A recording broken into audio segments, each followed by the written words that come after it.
I just reviewed the Audi RS3, which is a brilliant hot hatch. It's blistering fast, looks fantastic, it's a proper hot hatch, but it's also expensive. So that got me thinking, what could you get if you wanted a hot hatch that could do the 0 to 100 kilometer sprint in under 5 seconds with most of the tech and conveniences you find in a modern car without it costing an arm and a leg? I mentioned the new Golf R in the same review. Great car, but it's still 70 grand and that's still a lot of money for most people. What if you had a budget of $50,000? Is there anything out there that ticks all the boxes? Yes, there is, and it's called the Mark 7.5 Golf R. Let me show you why this Golf R is an absolute bargain. But first, a little history. For anyone that might be confused by the Golf range, the Golf R is the highest performance version of the Golf you can get. Volkswagen dropped the 7th generation or Mark 7 Golf R in 2014 across most regions as a hatch and even as a wagon. And 3 years later, in 2017, they dropped this, the Mark 7.5 mid-production cycle refresh that was sold until 2020, which Blinker in Essendon Fields has kindly let me borrow, with a bunch of exterior, interior and performance updates as part of the refresh, which I'll cover off throughout the video. And that makes this Mark 7.5 the Golf R of the 2 generations to get. So, first things first, let's talk about performance. And performance, it has. Under the hood, we have a laterally mounted 2-litre turbocharged 4-cylinder that cranks out 213 kilowatts of power and 380 Newton meters of torque. That's a power bump of 7 kilowatts compared to the Mark 7 Golf R. And the numbers on their own might not necessarily be impressive, but this thing's fast. 0 to 100 is 4.8 seconds, and compare that to the Mark 7, which did it in 5 seconds, it's even quicker. Now, that's partly because this thing weighs 1,450 kilograms. Considering everything it has in here, that's not bad. So great power to weight ratio, and look, let's be honest, anything under 5 seconds is a fast car, regardless of what people think. For real world, everyday driving, this is ample performance. I mean, it's probably more than ample for an everyday car. You do also get launch control for anyone that wants to take this out to the back roads or the track. That hooks up and just slingshots you forward. Interestingly, the Mark 8 Golf R, which is the current generation Golf R, that's getting replaced by the Mark 8.5 soon enough. That has 235 kilowatts of power and 400 Newton meters of torque, but still does a 0 to 100 sprint in 4.8 seconds. So you're not really missing out on much with the Mark 7.5. And I imagine that's because it's carrying an extra 70 kilograms of weight. And the sound, you've got the bimodal exhaust in the back. You've got piping up front that's sending in noise from the engine bay. So you hear induction and turbo noises coming through. And man, it sounds great. What a car. Now, fuel consumption wise, this thing will do 7.2 litres per 100 kilometres, which isn't too bad on 98 octane. You could have a lot of fun in this car, and for sub $50,000 price tag, that's impressive. One of the best things about the Golf R is the DSG or direct shift gearbox that this thing has. It's a 7-speed dual clutch unit, and that works phenomenally well. There was a manual 6-speed on offer at the time the 7.5 was released, but to be honest with you, I think most people just went with the DSG because it works so well. Shifts are super quick whether you're going up or down, and there is a manual mode, but I find putting this into sport and letting the car do its thing because it's programmed so well, works so well. It doesn't jump up and down, it puts you in the right gear, keeps you there for as long as you need to be in that gear, and it just works. It makes having fun in this car even easier. Now, it does take a fraction of a second, as is the case with most DCTs, to get you going from a standstill, but to be honest with you, it isn't really an issue. Like I said, it's a fraction of a second. The gearbox, I mean, is really one of the selling points for me of this car because it is such a great unit. I mean, like I said, makes having fun in this thing so much easier. Handling in the Golf R is also superb. This gets dynamic chassis control, which is just another way of saying that it has adaptive dampers, and throw this into race mode and those dampers stiffen up properly to keep you composed around corners, which means you'll also feel everything that the road surface has to throw at you. VW also throws in their all-wheel drive system, 4Motion, into the Golf R, and that gets a Haldex differential in the back, which is hydraulically operated to send 50% of the power into those back wheels. Doesn't have torque splitting like the newer Golf R or the RS3 that I reviewed recently, but it works really, really well. With that setup, it also means that the Golf R drives its front wheels predominantly until you put your foot into it. It detects within milliseconds that you need all-wheel drive grip, and it activates that Haldex differential to get the back wheels moving. VW also throws in what they call XDS Plus into the Golf R, and that operates much like a limited slip differential by braking the inner wheels. So it's not really a mechanical limited slip differential, but it's artificial. And it does the job really well to reduce slip and reduce understeer. All of this translates to tons of grip. The steering is also really well sorted in the Golf R. It has very little vagueness off center. It's responsive, and I think that's partly because of the front wheel bias setup that this car has. It feels tight and really well put together. Great front end feedback. And what I really like is that the steering in this is really well weighted. In race mode, it does get heavy, but it's not overly weighted to compensate for a lack of feel as you find in some other cars these days. All of this translates to being able to carve corners in this thing at great speeds without it taking the fun out of it. The brakes in the Golf R are also great. You get single piston calipers on all 4 corners, and considering this weighs in at 1,450 kilograms, those brakes are perfectly adequate for this car. The pedal feel, fantastic. You get physical feedback through the pedals, so you always know what's going on at the 4 corners of this car. And when it comes to stopping power, from 80 down to 0, just like that. And when it comes to cruising, throw the Golf R into comfort mode and this thing just relaxes its muscles. The suspension softens up. Keep in mind that this does have a lower ride height and it does roll around on 19-inch wheels on all 4 corners with low profile tires, so it's not as compliant as a standard Golf, but it certainly is comfortable and it does a really good job of ironing out the road in front of you. It just floats. Steering lightens up, not to a point where it's one finger driving though, but to a point where it's relaxed, where you still feel connected to the front wheels. The DSG gearbox will just go about its job of keeping those gear changes smooth, and the engine will give you more oomph when you really want it, but otherwise it takes a bit of a relaxed approach and just gets you down the road. It drives like an ordinary hatch to the point where you forget that it's not. And it doesn't just perform like a hot hatch should, it also looks the part, especially in this color, which is Lapis Blue. The Golf R has always had an understated sportiness to it, which makes this a bit of a sleeper on the road. Now, changes-wise, for anyone that's curious, the Mark 7.5 got an updated front end with new headlamps with different daytime running lights and a revised bumper bar with more obvious and pronounced intakes and aero extensions on either side, and a sportier grille down the bottom. The radar for adaptive cruise control has also been moved from the grille and it's now hidden behind this VW badge. Subtle changes, but they're there.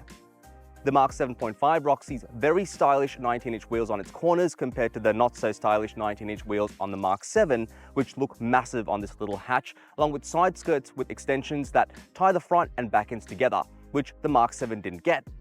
It's the same deal around the back. The Mark 7.5 gets revised tail lamps and a slightly updated bumper bar.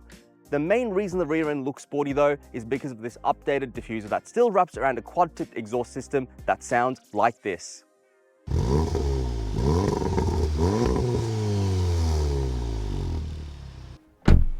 Right, onto the interior. Now, I personally like the interior in here. It's definitely an easier interior to live with compared to the newer Mark 8 Golf R, and I'll explain why that is in a tick. I wouldn't say it's a sporty interior though, because to most part, it is just a Golf, but they've added a few touches in here like the R logo on the steering wheel, which also gets grey stitching, R logos on the seats with grey piping and more grey stitching, and even grey stitching on the leather around the gear lever. And materials aren't too bad in here either. Aside from the lower half of the interior, most of the surfaces are soft, and where you find plastic that's scattered around, it doesn't really feel cheap. The space in here is also very impressive. I'm 5 feet 9 inches tall, and even at my driving position, the seats have plenty of give to go backwards and downwards to fit in taller passengers. Headroom, legroom, and even knee room is great. You can tilt and slide the steering wheel out of the way if it becomes an issue though. The Vienna leather pointed seats in here are also on the sporty side. There's electric adjustment with memory for the driver. The passenger though has to go old school and do it manually. Good bolstering for your bum and back. Some might actually find this a little too well bolstered. Good lumbar support and, yep, they're definitely comfortable. Now, tech-wise, you'd be surprised to know that this Mark 7.5 gets most of the goodies you'd expect to find in a new car these days. And I mentioned earlier that the interior is dated, but in a good way, and that's because the Mark 8 Golf had most of its buttons replaced with capacitive touch buttons, which are those touch buttons that are a pain to use, and caused VW so much grief over the last few years that the refresh Mark 8.5 has gone back to buttons. This, on the other hand, still has all of its buttons for everything, and that's a big win. Okay, so back to tech. There's a bigger 9.2-inch touchscreen in the Mark 7.5 compared to the Mark 7, which is very easy to use and intuitive. Everything is where you'd expect it to be. It also has a proximity sensor that pulls up hidden information when your hand gets near the screen, and gesture control. So, as long as you're using the built-in interface, you can wave your hand around like you've lost the plot to do things like change tracks. It does work most of the time, but sometimes this is the only gesture that seems to work. You get 8 speakers in here to crank up the beats with bass, mid-range and treble adjustments, sounds punchy, and on top of the standard gizmos, which includes wired Apple CarPlay and Android Auto, told you it had tech, you get a bunch of vehicle information screens, my favorite being the sport displays that throw in boost, oil temp and power gauges. Now, the power gauge is a little useless, but hey, it looks cool. And a lap timer for those track day sessions. There's also this Think Blue trainer, which is meant to help you drive more efficiently. The irony. Now, you can also use the screen to access basic climate settings and turn on what VW calls air care, which basically just filters air coming into the cabin, but you don't have to because you have buttons and dials and little screens on either side for the climate control and heated seats, and they're super easy to use. The Mark 7.5 also gets a digital instrument cluster the Mark 7 didn't, and it's very clear and looks modern. You can flick through audio, telephone, vehicle status, a lap timer, driving data, assistance systems, and navigation, or you can change what you see in the middle of each of the dials by flicking through the different views. And you can control all of it through the buttons on the steering wheel, so it's easy to use as well. And while we're here, let's talk driver assistance in the Golf R, which was actually a $1,300 option, which I reckon most people opted for, and one of only 2 options for the Golf R. The other was the panoramic roof for $1,900. With the driver assistance package, this gets lane assist, so it won't keep you centered in your lane, but it'll pull you back in when it's needed, adaptive cruise control and blind spot monitoring, while the rear cross traffic alert, emergency braking for the front, and in reverse a fairly basic reverse camera that's hidden away under the VW badge on the tailgate were included as standard. Around the center console, we have a few more buttons around the gear lever, which works like any other gear lever. Push it over to the side to go into manual mode to rotate through gears yourself using either the paddle shifters on the steering wheel, or you can slam the lever forwards and backwards for those fast and furious shifts. Oh, the buttons. There's a drive mode selector to flick through Eco, Comfort, Normal, Race, or Individual modes. Individual lets you customize a whole bunch of stuff, including how your air conditioning is set up. There's a button for auto start stop, a button to turn off traction control. On that, you can actually switch into a sport mode or turn off traction control completely for track use, which is pretty hardcore. A button for parking sensors, and the start stop button to fire this thing up. And when it comes to space, there's plenty of it in here. There's a great sized glove box that's felt lined. There's also a DVD player in here, a couple of SD card slots, what looks like SD card holders to store any extras, and coin and card holders, so it's a well thought out glove box. On the center console, there's more space under this lid with a USB-A port, cup holders under this lid, a spot which I'm assuming is for the key, which fits in perfectly, a little bit of storage under the center armrest that slides forward when you want to use it as an armrest, a spot for your shades on the ceiling, more space in the driver's footwell, which even has a spot to hold a SD card. Lots of space for SD cards in here, and giant door bins that are felt lined with plenty of space for bottles. It actually is quite a bit of storage for a little car. Then we have the back seats in the Golf R. Now, when it comes to materials back here, you do get the same Vienna leather appointments for the back seats, but that aside, it is more Golf than the Golf R back here. Most of the surfaces are plastic, but that's no surprise. Having said that, it is comfortable and quite spacious too, if I'm honest. The average person will fit in easily with headroom and knee room to spare. Forget about stretching your legs back here though, but if it's any consolation, you can get your feet under the front seats so you don't feel cramped. That's hatchback life for you. There's also a fairly substantial hump on the floor for the driveline, so that'll get in the way of the passenger in the middle. You can throw the kids in the back, there's ISOFIX points and top tether mounts for the outboard seats, and when it comes to luxuries back here, you'll have to settle for your own climate vents, a couple of map pockets behind the front seats, felt lined bins in the doors that are decently sized for bottles, and cup holders that are hidden away in the center armrest. That's pretty much it.